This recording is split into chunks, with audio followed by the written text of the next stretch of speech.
Alors, Hébreux chapitre 4, verset 14. Ainsi, dit la Bible, puisque nous avons un grand souverain sacrificateur qui a traversé les cieux, Jésus, le Fils de Dieu, demeurons fermes dans la foi que nous professons. Regardez bien, mes amis. Ainsi, puisque nous avons un grand souverain sacrificateur qui a traversé les cieux, Jésus, le Fils de Dieu, demeurons fermes dans la foi que nous professons. Amen. Regardez ce que Dieu, il nous enseigne, ce que Dieu il nous parle au sujet de ce que le Seigneur Jésus, il représente pour nous, étant, comme il est écrit, le grand souverain sacrificateur.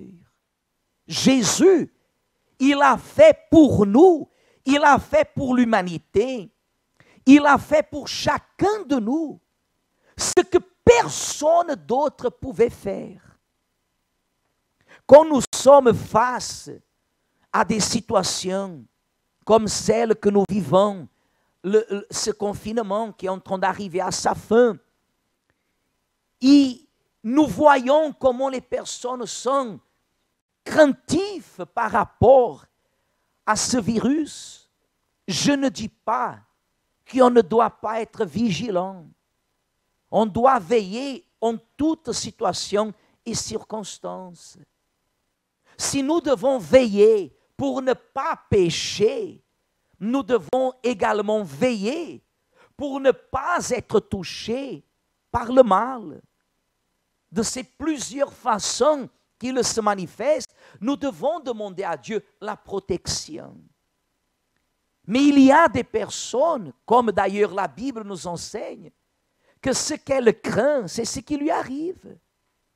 Elle est dans la présence de Dieu, elle a peur, par exemple, d'être touchée par ce coronavirus. Le coronavirus va la toucher. Qui dit le coronavirus dit une autre chose quelconque. Quand la personne, elle, donne plus de crédit à la peur, au doute, qu'à la foi, elle laisse d'être ferme. Et ce qu'elle craint, c'est ce qui se produit. Mais il n'y a pas de raison pour que nous craignions. Jésus, il étant le grand souverain sacrificateur, il a traversé les cieux, venant jusqu'à la terre. Il a payé le prix. Quand la personne, elle s'accroche à cette parole, elle s'accroche à la présence de Dieu, il est impossible,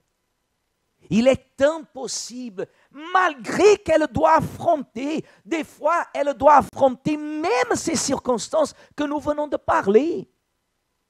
Mais il est impossible qu'elle soit vaincue. Il est impossible qu'elle vienne à perdre. Parce que Dieu protège, Dieu garde. Dieu ne nous laisse pas tomber dans la tentation. Parce que pire que la mort du corps est la mort de l'âme. Pire que le coronavirus est, comme disait l'évêque Macedo, le coronadoute. Puis, pire que le coronavirus, c'est le coronadoute. C'est la personne qui se laisse toucher par le doute. Et à ce moment-là, elle laisse tomber les promesses de la foi, ce que Dieu lui a montré, elle laisse tomber parce que le doute fait qu'elle regarde en arrière au lieu qu'elle regarde de l'avant.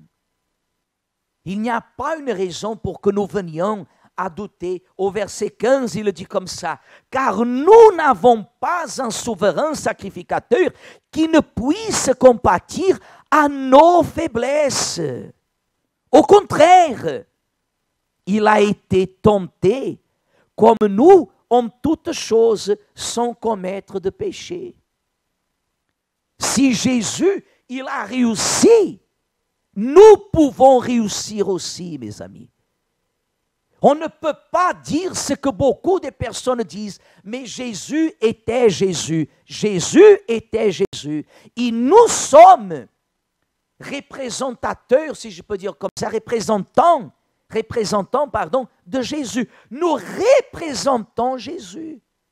Si nous sommes chrétiens, ce qui est arrivé à Jésus doit nous arriver.